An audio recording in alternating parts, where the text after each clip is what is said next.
Queridos, Shalom, tudo bem? Aqui quem fala é o Gabriel, faço parte da Missão Ebenezer e hoje estou responsável por trazer uma palavra de Deus ao seu coração. Eu espero que você fique muito atento com tudo que vai ser dito, porque eu sei que Deus tem algo tremendo para a sua vida. Amém? Eu gostaria, neste momento, de pedir para que você pegasse sua Bíblia onde você está e você abrisse lá no livro de Esther. Amém? Enquanto isso, eu gostaria de fazer uma oração, por todos nós, para que Deus ele venha abrir o nosso entendimento ainda mais do que já está, para que nós possamos compreender a voz dele para as nossas vidas. Amém? Então, lá no livro de Esther, capítulo 1. Pai, em nome de Jesus, nós te agradecemos por este momento, te agradecemos pela sua bondade, Pai. Eu, junto com esses irmãos que estão vendo, Senhor, este vídeo, nós te bendizemos porque o Senhor é bom em todo o tempo. Te agradecemos porque até aqui o Senhor tem nos ajudado. O Senhor nos tem sustentado, Pai, com todas as coisas. Obrigado pelo seu grande amor. Obrigado por esse dia lindo, Senhor. Eu não sei se é de manhã, de tarde, ou de noite, ou de madrugada que este irmão do outro lado da tela está vendo esse vídeo. Mas eu tenho certeza, Pai, que o que o Senhor tem para cada um deles é algo poderoso que pode mudar a vida deles. Em nome de Jesus, nós queremos repreender agora, Senhor, toda a distração do maligno, tudo que Satanás tentar fazer para impedir, Senhor, que essa semente possa germinar, crescer e dar frutos, nós repreendemos agora. Eu quero declarar sobre a minha vida e a vida de cada um que está vendo este vídeo, o teu sangue, e dizer a Satanás e aos demônios que recuem em nome do Senhor Jesus Cristo. Pedimos discernimento para que o Senhor abra ainda mais os nossos olhos para as tuas verdades, as verdades do teu reino. Revela-nos aquilo que está oculto, Senhor, para que nós possamos descobrir ainda mais a respeito do Senhor. Em nome de Jesus. Amém. Amém. Glória a Deus, irmãos. Então você está com a Bíblia aberta aí em Esther? Maravilha. Então vamos ler lá o capítulo 1, a partir do versículo 1 e diante. Amém? Diz assim: nos dias de Assuero, que era o rei, o Assuero que reinou desde a Índia até a Etiópia, sobre 127 províncias. Naqueles dias, assentando-se o rei Assuero no trono do seu reino, que está na cidadela de Suzã, no terceiro ano de seu reinado, deu um banquete a todos os seus príncipes e seus servos, no qual se representou o escol da Pérsia e Média, e os nobres e príncipes das províncias estavam perante ele. Então o rei Assuero, ele resolveu fazer um banquete e convidou os poderosos do reino. Amém? O versículo 4 e diante diz assim: então mostrou as riquezas da glória do seu reino e o esplendor da sua excelente grandeza por muitos dias. Olha quantos dias durou essa festa, esse banquete. Por 180 dias. Passados esses dias, deu o rei um banquete a todo o povo que se achava na cidadela de Suzã, tanto para os maiores como para os menores, por 7 dias no pátio do jardim do Palácio Real. Aleluia, glória a Deus. Obrigado, Pai, pela sua palavra. Fala conosco, aleluia. Então, o que está dizendo aqui? O rei Assuero, naquela época ele era a pessoa mais poderosa da terra. Ele resolveu dar um banquete que durou 180 dias. E nesse banquete tinha os poderosos do reino, desde a Índia até a Etiópia. Ele reinava sobre 127 províncias. Só que após terminar esses 180 dias, ele deu mais uma festa, onde durou 7 dias. Então, imagina que o negócio estava ficando cada vez mais feio, vamos dizer assim, pelo sentido de essa festa ter muita bebida.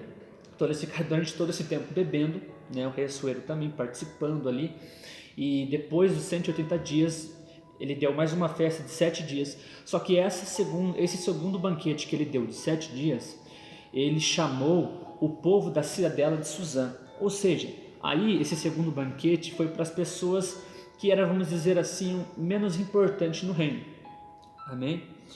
E a Bíblia vai dizer no decorrer da história, lá no versículo 10 do capítulo 1, o seguinte: ao 7º dia, estando já o coração do rei alegre de vinho, Mandou a Meumã, Bista, Arbona, Bigtá, Abagtá, Zetar e Carcas, os 7 eunucos que serviam na presença do rei Assuero, que introduzissem à presença do rei a rainha Vasti, com a coroa real, para mostrar aos povos e aos príncipes a formosura dela, pois era em extremo formosa. Então, o que o rei Assuero queria fazer?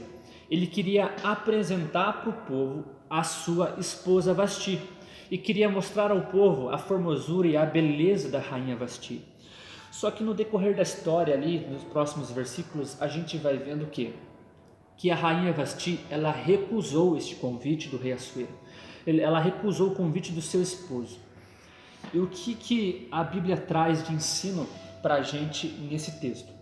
Sabe, existe também um rei que está preparando um banquete para nós no céu. Jesus, o Rei dos Reis e o Senhor dos Senhores. Ele faz um convite para cada um de nós. Ele faz um convite à igreja, que é a noiva de Cristo, para que a igreja se apresente diante dele embelezada, para que ele possa manifestar às pessoas a beleza da sua noiva. E a Bíblia diz o seguinte: Senhor, no livro de Salmos, Senhor, levanta sobre nós a luz do seu rosto. E a beleza da igreja é o rosto de Jesus. A Bíblia também fala em um salmo o seguinte: contemplai-o e vede que o Senhor é bom. Contemplai-o também e sereis iluminados. Então, Jesus nos convida para se apresentar diante dele, para que ele, através das nossas vidas, manifeste o seu poder, manifeste a sua presença, manifeste a sua glória, para que as pessoas vejam o brilho do Senhor em nossas vidas. Só que voltando aqui para a história da mulher de Assuero, Vasti, ela recusou o convite do rei. E a Bíblia vai dizer no texto em seguida que o rei, ele se irou, se inflamou em ira pelo fato de ela ter recusado este convite. E aí ele chamou os seus conselheiros, 7 homens, para saber o que ele poderia fazer se ela recusou esse convite. Aí um desses conselheiros, chamado Memucã, propôs o seguinte para o rei. Ele falou bem assim: a rainha Vasti não somente ofendeu ao rei, versículo 16, a rainha Vasti não somente ofendeu ao rei, mas também a todos os príncipes e a todos os povos que há em todas as províncias do rei Assuero. Porque a notícia do que fez a rainha chegará a todas as mulheres, de modo que desprezarão a seu marido, quando ouvirem dizer: mandou o rei Assuero que introduzissem à sua presença a rainha Vasti, porém ela não foi. Aí continua, pulando lá para o versículo 19. Se bem parecer ao rei, promulgue de sua parte um edito real, e que se inscreva nas leis dos persas e dos medos, e não se revogue, ou seja, não pode voltar atrás. Que Vasti não entre jamais na presença do rei Assuero, e o rei dê o reino dela a outra que seja melhor do que ela. Então Memucã, ele propôs o seguinte para o rei: faça um edito e decrete esse edito para todo o povo, dizendo que a rainha não pode mais chegar à sua presença, pelo fato de ela ter recusado ao seu convite. E ele também diz que a atitude, a omissão de Vasti, ela também repercutiria na vida das demais mulheres do reino, né? Vendo com que Vasti recusou o convite do rei, também as mulheres iriam repetir o mesmo comportamento de não aceitarem o convite dos seus esposos quando eles chamarem elas para a sua presença. Então, para que não tivesse um mau exemplo dando continuidade naquele povo, para as mulheres, ele deu a ideia de que o rei fizesse um edital para proibir Vasti de se chegar à presença do rei novamente. Então, aí a gente traz para os nossos dias, né? Quando nós somos omissos quanto a aparecer diante do nosso Senhor Jesus Cristo, para ouvirmos os ensinamentos dele e para também praticarmos aquilo que Ele nos ensinou, a nossa atitude de omissão, ela pode repercutir também na vida das demais pessoas que estão ao nosso redor. Por quê?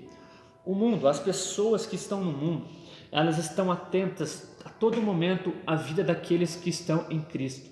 Por quê? Eles sabem que se nós estamos em Cristo, quer dizer que eles esperam algo diferente de nós. E se eu e você muitas vezes somos omissos com as coisas relacionadas ao Senhor, essas pessoas, elas não vão ter a chance de ouvir da palavra de Deus através das nossas vidas. E por consequência, as pessoas também não vão aparecer diante de Jesus, porque nós fomos omissos. Que o Senhor, Ele nos livre de ser omissos a cada dia, porque a nossa omissão também pode resultar na ida do inferno de muita gente, e também na vida de quem é omisso. Se a pessoa é omissa e ela não faz algo para o Senhor, essa pessoa, ela corre o grande risco de também ir ao inferno. Ah, mas a salvação é pela graça. Sim, a salvação é pela graça, mas o Senhor Jesus, Ele vai cobrar de nós no dia que Ele voltar as nossas obras. A salvação vem pela fé em Cristo Jesus. Quando eu creio que o Senhor morreu e ressuscitou por mim, Ele é meu Senhor e Salvador, aí eu sou salvo. Mas nós somos salvos para sermos reposicionados pela graça de Jesus Cristo, e após nós sermos reposicionados, nós praticarmos boas obras. E Jesus vai querer saber dos frutos. Será que eu e você temos dado frutos? Então, a Bíblia diz na carta de 1 João que a omissão também é pecado. A omissão é pecado. Então, que eu e você possamos não ser omissos diante de Deus e diante também das pessoas, porque que seja ao contrário do que aconteceu com Vasti. As pessoas, quando olharem para nós, elas têm que ver uma fé viva, uma fé que seja acompanhadas de obras, para que as pessoas conheçam ao Senhor Jesus Cristo. As pessoas, elas estão cansadas de ver denominações cheias, mas de pessoas vazias, pessoas que não têm nada para oferecer. Eu lembro que agora à tarde eu estava conversando com a pastora Dani e o pastor Maico, e eu falei a respeito de uma situação que aconteceu comigo no terminal ano passado. Eu tinha entrado para pegar o ônibus no terminal, enquanto eu estava esperando o ônibus, chegou um rapaz que pediu esmola para mim. Eu olhei para ele e falei assim: cara, eu não tenho nada, Deus te abençoe. Aí ele virou as costas, e o Espírito Santo, ele me fez lembrar que eu tinha algumas moedas na minha carteira. E nisso que eu fui tirando as moedas, me veio algo muito forte do Espírito Santo falando: você tem sim o que oferecer. Por mais que você não tenha uma moeda, você tem a minha palavra, você tem a minha presença. Então eu chamei aquele rapaz de novo, até meio sem jeito, e falei: escuta aqui, tome essas moedas. Aí peguei na mão dele. No que eu peguei na mão dele, eu falei assim: o seguinte, o Senhor Jesus, Ele pode te tirar dessa situação, Ele pode mudar a sua vida. E eu lembro de ter perguntado a ele se ele queria. Sabe o que ele disse para mim? Que ele não queria. Ele não queria, e isso foi um baque para mim na hora. Enfim, ele disse que ele estava se sentindo muito acusado, e também ele estava se autocondenando por coisas que ele tinha feito, e ele achou que Jesus não aceitaria ele de novo. Aí eu tentei falar com ele, conversar, falar da palavra de Deus para ele, dizer que não é bem assim e tal, tentei explicar para ele, mas ele simplesmente falou que não, que ele já tinha vendido a alma dele e que ele não tinha mais jeito. Eu fui tentar falar com ele, ele me cortou e foi embora, sabe? Então, o que eu quero dizer com isso? As pessoas, elas estão às vezes se sentindo indignas pelo fato de nós, como igreja, não revelarmos a ela o verdadeiro Jesus.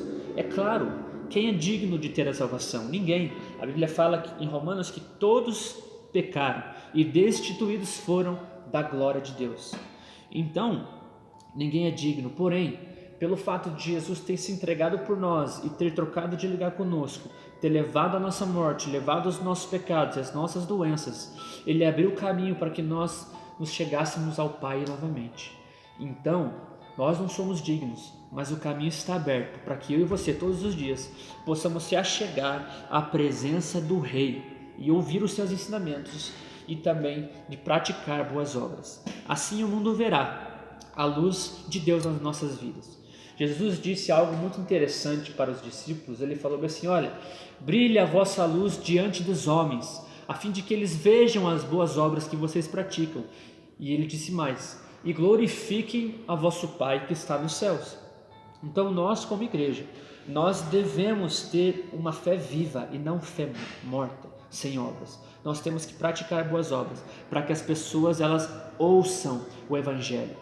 Como crerão se não há quem pregue? Né? Como que pregarão se não há quem envie esses pregadores, esses mensageiros das boas novas? Então, voltando para a história do livro de Esther, nós não podemos ser omissos como foi a rainha Vasti. Aí no decorrer da história, vai falar a respeito de uma outra mulher. Lá no capítulo 2, versículo 1 e diante, diz assim: passadas estas coisas e apaziguado já o furor do rei Assuero, porque ele tinha ficado irado pelo fato de a Vasti não ter se apresentado diante dele. Então, passado o furor do rei Assuero, ele lembrou-se de Vasti e do que ela fizera e do que se tinha decretado contra ela. E olha que interessante, versículo 2: então disseram os jovens do rei que lhe serviam: tragam-se moças para o rei, virgens de boa aparência e de formosura. Ponham o rei comissários em todas as províncias do seu reino, que reúnam todas as moças virgens de boa aparência e formosura, na cidadela de Suzã, na casa das mulheres, sobre as vistas de Hegai, que era um eunuco, servo do rei Assuero, eunuco do rei, guarda das mulheres, e deem-se-lhes os seus ungüentos. A moça que cair no agrado do rei, essa reine em lugar de Vasti. Com isso concordou o rei, e assim se fez. Então, daí nos versículos diante vai dizer a respeito de um homem chamado Mardoqueu ou Mordecai em outras traduções, né? Mordecai, ele era um judeu e ele era primo de Esther ou Hadassa em outra tradução também. Esse homem Mardoqueu, ele adotou Esther pelo fato de os pais de Esther terem morrido e ele era primo de Esther. Então, desde criança, ele começou a criar Esther e mais, começou a ensinar a Esther os caminhos do Senhor, porque o povo judeu, como a gente sabe, se você não sabe, eu vou dizer agora, o povo judeu, a Bíblia fala que é como a menina dos olhos do Senhor. Então, Esther cresceu sendo ensinada, instruída por Mordecai. Amém? E a Bíblia vai dizer, nos versículos seguintes, né? No versículo 8 diz assim: em se divulgando, pois, o mandado do rei e a sua lei, ao serem ajuntadas muitas moças na cidadela de Suzã, sobre as vistas de Hegai, levaram também Esther à casa do rei, sobre os cuidados de Hegai, guarda das mulheres. A moça lhe pareceu formosa e alcançou favor perante ele. Então, não só a moça alcançou favor diante de Hegai, mas também, após o período de embelezamento que foi ordenado para que elas tivessem, de 12 meses, Esther, ela ficou durante 12 meses se embelezando para se apresentar diante do rei Assuero. E assim como ela achou favor e benevolência da parte de Hegai, também quando ela se apresentou diante do rei Assuero, a Bíblia diz que agradou o coração do rei e achou também graça, benevolência e favor da parte do rei Assuero. E lá no versículo 17 diz o seguinte: o rei amou a Esther mais do que a todas as mulheres, e ela alcançou perante ele favor e benevolência, mais do que todas as virgens. O rei pôs-lhe na cabeça a coroa real e a fez rainha em lugar de Vasti.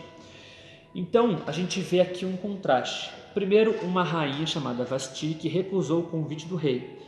E segundo, Esther, que quando ouviu o convite do rei, ela se aprontou, se embelezou e se apresentou diante do rei. E a Bíblia diz que o rei amou Esther mais do que todas as demais virgens que se apresentaram diante dele. Então, nós temos que ser como Esther, nós temos que ouvir o chamado de Deus para as nossas vidas e se apresentar diante dele todos os dias. A consequência de você obedecer o chamado do Senhor Jesus para as nossas vidas é que nós vamos achar graça, nós vamos achar favor, nós vamos achar benevolência da parte do Senhor para conosco, e isso vai agradá-lo. E Deus, Ele ama a todos da mesma forma, Ele ama tanto os justos como os iníquos, mas Ele se agrada mais das pessoas que atendem o chamado dEle. Deus não tem filhos prediletos, Deus tem filhos que ouvem o seu chamado e obedecem. Deus tem filhos dedicados, amém? Então que eu e você possamos ser como Esther. Ali o período que Esther se embelezou durante 12 meses, também fala a respeito do período em que nós aceitamos o convite de Jesus. E após nós aceitarmos esse convite, nós passamos por um processo de santificação. Então, quando nós nos relacionamos com Cristo mediante a sua palavra, oração, dedicação e consagração, enfim, quando você dedica mais tempo para o Senhor, é você se embelezando para Ele. Porque a Bíblia diz no livro de Gálatas, capítulo 3 ou 4, eu não lembro, mas está em Gálatas, diz que aqueles que são batizados em Cristo, de Cristo vos revestistes. Então, quando eu e você somos batizados em Cristo, todos os dias Jesus nos reveste da sua santidade. Voltando lá no jardim do Éden, Adão e Eva, eles eram perfeitos. Adão e Eva todos os dias estavam na comunhão com o Senhor, mas por conta do pecado, eles perderam o brilho que eles tinham, eles perderam a comunhão com o Senhor Jesus Cristo. E eles sentiram vergonha. Vergonha por quê? Porque eles olharam para a nudez deles. Antes deles pecarem, eles olhavam para eles na inocência. Por quê? Porque eles estavam revestidos de santidade. Então, quando nós nos relacionamos com Cristo, quando nós aceitamos Jesus como nosso Senhor e Salvador, nós passamos pelo processo de santidade, de santificação. E quanto mais a gente tem comunhão com o Espírito Santo, mais nós somos revestidos de Cristo.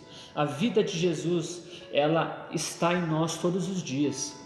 E Jesus, ele não se deu pela metade, ele se deu por inteiro. Então, quando nós nos relacionamos com ele, nós somos revestidos dessa santidade e, por consequência, ela nos dá a autoridade. Se você quer andar numa vida de poder de Deus, saiba que você precisa andar em santidade. É impossível uma pessoa que não tenha uma vida de santidade queira andar no poder de Deus. É impossível. Porque quanto mais renúncia na nossa vida, mais autoridade nós temos da parte do Senhor. Amém? É claro que há coisas que acontecem pelo poder no nome de Jesus.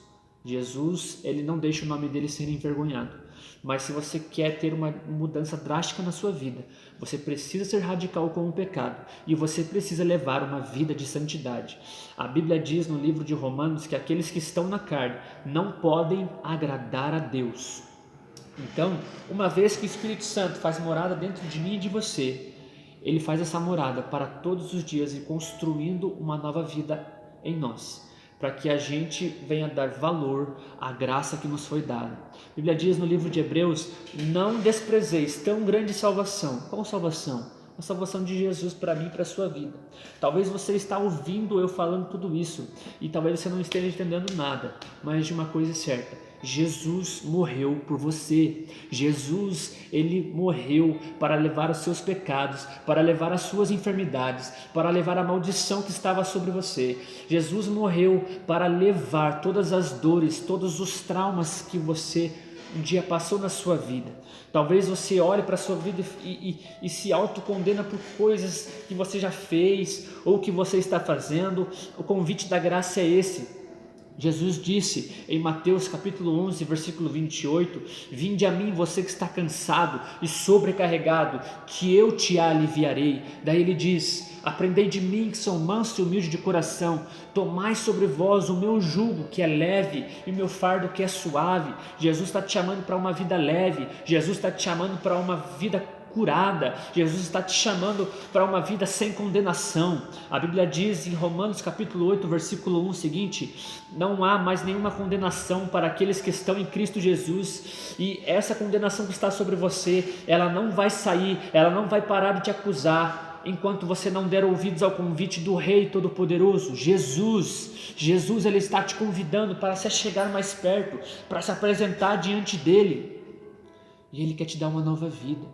Sabe, um dia eu estava sofrendo autocondenação, eu estava me acusando por coisas que eu já fiz lá no meu passado, eu estava sendo acusado por Satanás, que todos os dias ficava mentindo para mim acerca da minha identidade em Cristo. Sabe que o diabo falava no meu ouvido muitas vezes que eu não tinha mais jeito, que a minha situação já não tinha mais solução, mas há solução, para Jesus há solução. Não existe pecado que Jesus não possa perdoar, a não ser o pecado da blasfêmia do Espírito Santo, contra o Espírito Santo. Então, é claro que a blasfêmia contra o Espírito Santo, às vezes você pensa assim, um dia eu xinguei Deus, um dia eu me revoltei contra Deus, isso é blasfêmia contra o Espírito Santo? Não, irmãos, isso é muito difícil de acontecer, mas sabe de uma coisa, há perdão para você. É isso que eu quero dizer, há perdão para você. Não existe pecado que não exista perdão. Há perdão para você. Apenas aceite o convite da graça, aceite, ouça o chamado do Senhor Jesus Cristo e queira viver essa nova vida leve. Você talvez está me ouvindo e você já ouviu que você não tem mais saída dos seus familiares, você já ouviu que você não tem mais saída dos seus amigos, você já ouviu do seu próprio coração que você não tem mais saída, você já ouviu de Satanás que você não tem mais saída, mas há saída. Eu insisto em dizer isso para você, porque um dia uma pessoa chegou em mim e disse, há uma saída, Jesus morreu por você. E a minha vida, irmãos, a partir do momento que eu entreguei a minha vida para o Senhor, a minha vida foi transformada. É claro que a gente sempre tem os nossos dias de aflições, a gente sempre tem os momentos que nós ficamos tristes com as adversidades da vida, mas nunca mais eu tive depressão, nunca mais eu tive crise de pânico. A Bíblia diz que o perfeito amor lança fora todo medo. Sabe, nós temos passado por dias terríveis. Jesus disse, no mundo tereis aflições, mas tem de bom ânimo, porque eu venci o mundo. Jesus falou isso pra gente. Então não fique atentando para essa circunstância que nós estamos vivendo, deste coronavírus. Eu quero declarar que em nome de Jesus, se você porventura estiver com este vírus, se você estiver com medo deste vírus, eu declaro canceladas todas as ações do diabo para te botar medo, para te colocar para baixo. Eu digo para você, pare de ficar ouvindo todo dia, o dia inteiro, essas notícias que tem te deixado para baixo, te deixado com medo. Sabe para quem que você tem que olhar? Você tem que olhar para a palavra de Deus. A Bíblia diz que Jesus é o autor e consumador da nossa fé. Também a Bíblia diz que a fé vem pelo ouvir e ouvir da palavra de Deus. Então as pessoas estão morrendo aos poucos porque elas estão deixando a palavra de Deus de lado, estão abandonando, estão recusando o convite da palavra de Deus e têm olhado para as circunstâncias e têm perdido a sua fé, e as pessoas têm morrido. As pessoas têm ficado ainda mais depressivas, têm tido ainda mais crise de pânico. Então se debruce na palavra de Deus, ela é cura para os nossos ossos, a Bíblia diz. Ela é alívio para a nossa alma. A palavra de Deus, ela vem para despertar aquilo que estava morto em nós. O nosso espírito estava morto porque nós fomos um dia desligados, nós fomos separados da presença do Senhor Jesus Cristo um dia, da presença do Pai. Mas através do sacrifício de Jesus, Ele nos reconciliou com o Senhor. A Bíblia diz que Deus estava em Cristo Jesus, reconciliando consigo mesmo o mundo, não nos impondo em nossa conta os nossos pecados, mas Ele trouxe para nós a palavra da reconciliação. Essa aqui é a palavra da reconciliação, que eu e você precisamos nos debruçar nela, para que tenhamos vida. Sabe, Jesus está te convidando para esse grande banquete. Jesus está te chamando para que Ele transforme a sua vida e Ele leve você para pregar o Evangelho a toda criatura, para salvar vidas. Jesus está voltando e eu e você não podemos perder tempo mais com as coisas deste mundo. Chega, dê um basta das coisas ruins para a sua vida, dê um basta para o pecado na sua vida. Jesus nos disse para que a gente corte aquilo que nos faz pecar. O que ele quis dizer com isso? É cortar um membro se eu pecar? Não é cortar um membro do corpo, é para eu e você sermos radicais com o pecado, porque o pecado, quando ele entrou no ser humano, ele destruiu o ser humano, mas Jesus pegou todos os cacos e através da sua morte, da sua ressurreição, ele nos transformou num vaso precioso. Imagine só, falando um pouco do apóstolo Paulo, antes dele se tornar Paulo, ele era Saulo, e ele perseguia a igreja de Jesus, ele matava cristãos, ele perseguia a igreja, mas Deus ele tinha um plano desde o início na vida de Paulo, e a Bíblia diz que no caminho de Damasco, Paulo viu uma grande luz, ele caiu por terra, e Jesus disse o seguinte para ele: Saulo, Saulo, por que me persegues? Daí ele pergunta: quem é você, Senhor? Quem és tu, Senhor? E Jesus fala assim: eu sou a Jesus a quem você persegue. Então, aí depois Saulo ele fica cego, ele vai para a casa de Judas, porque ele ouve a respeito de Jesus dizendo, Jesus fala para ele o seguinte: vai para a rua chamada direita, entra na casa de Judas e fica lá. E daí ele ficou na casa de Judas.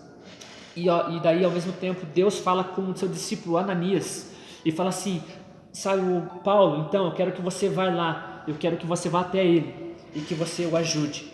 Aí Ananias fala assim: Senhor, mas ele persegue a igreja, você não tem visto? Imagine Ananias encabulado falando assim: mas você não tem visto que ele persegue a igreja? Se eu for lá eu vou morrer, ele vai me matar. Aí Deus fala o seguinte para ele: vai até lá, porque ele é para mim um vaso escolhido. Então não importa a situação que você esteja neste momento, você é para o Senhor um vaso escolhido, e Ele quer te encher de poder, Ele quer curar sua alma, Ele quer te dar vida em abundância, para que você transborde por onde você for dessa graça, para que você leve essa palavra para as pessoas e as pessoas sejam salvas. Aleluia, Deus é maravilhoso. Você entende o que Deus quer de mim, de você?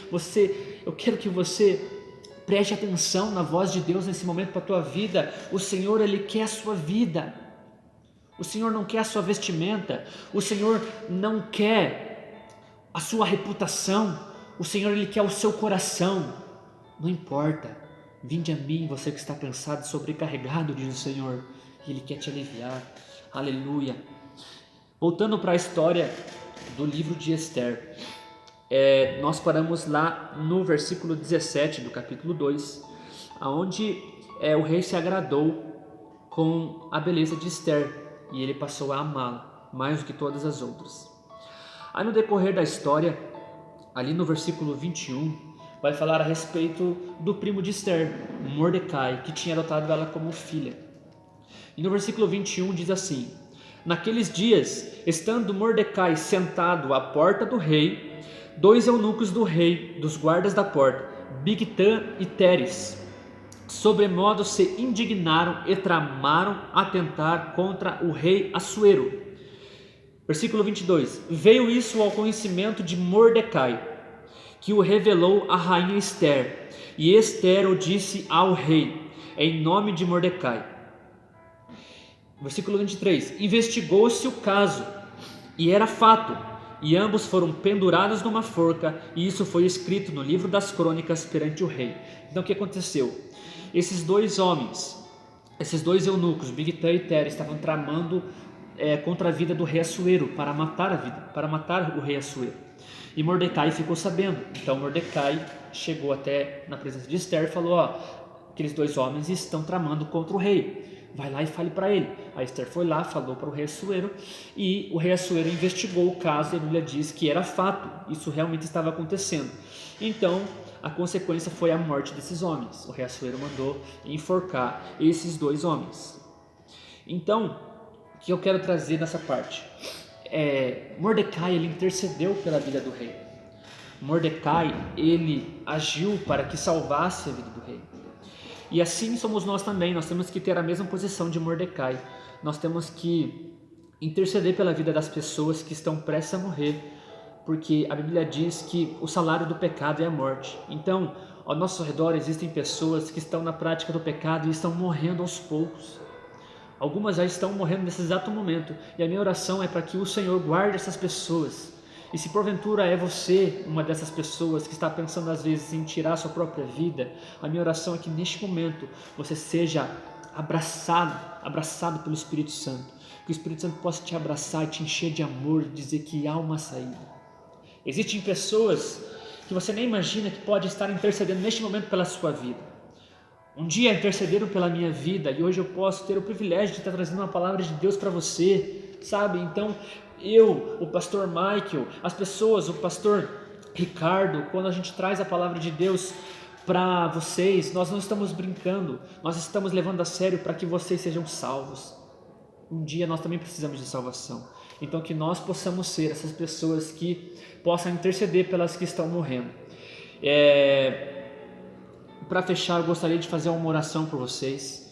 O tempo é meio curto, eu gostaria de falar mais a respeito do livro de Esther, mas eu gostaria de fazer essa oração. Então, se você sentiu Deus falando com você, feche seus olhos e vamos orar, amém? Que você possa sentir o toque dele agora neste momento. Aleluia. Pai, em nome de Jesus, obrigado por essa palavra, Senhor. Obrigado pela sua bondade, Senhor. Eu quero colocar a vida do meu irmão e da minha irmã que está me ouvindo agora, Senhor, em sua presença e pedir para que o Senhor esteja abençoando essa pessoa, que o Senhor esteja limpando o coração dela. E eu repreendo, Senhor, em nome de Jesus, eu junto com os irmãos da Missão Ebenezer, nós declaramos falência, o reino das trevas na vida dessa pessoa. Se um dia, Pai, acusaram ela, se um dia Satanás acusou essa pessoa, ou se está acusando, nós damos uma ordem ao reino das trevas que saia em nome de Jesus. E que o seu amor se manifeste para essa pessoa que está me ouvindo agora, que ela se sinta acolhida e perdoada pelo Senhor. Em nome de Jesus eu entrego, Senhor, ao Senhor este momento, que suba como um aroma agradável às suas narinas, e que essa pessoa possa, Senhor Deus, experimentar uma vida nova em sua presença. Em nome de Jesus é que eu oro, te louvo e te agradeço. Amém. Glória a Deus, que o Senhor abençoe a sua vida e que você possa agarrar essa palavra com todas as suas forças. Amém? Tchau, que o Senhor abençoe vocês. Graça e paz.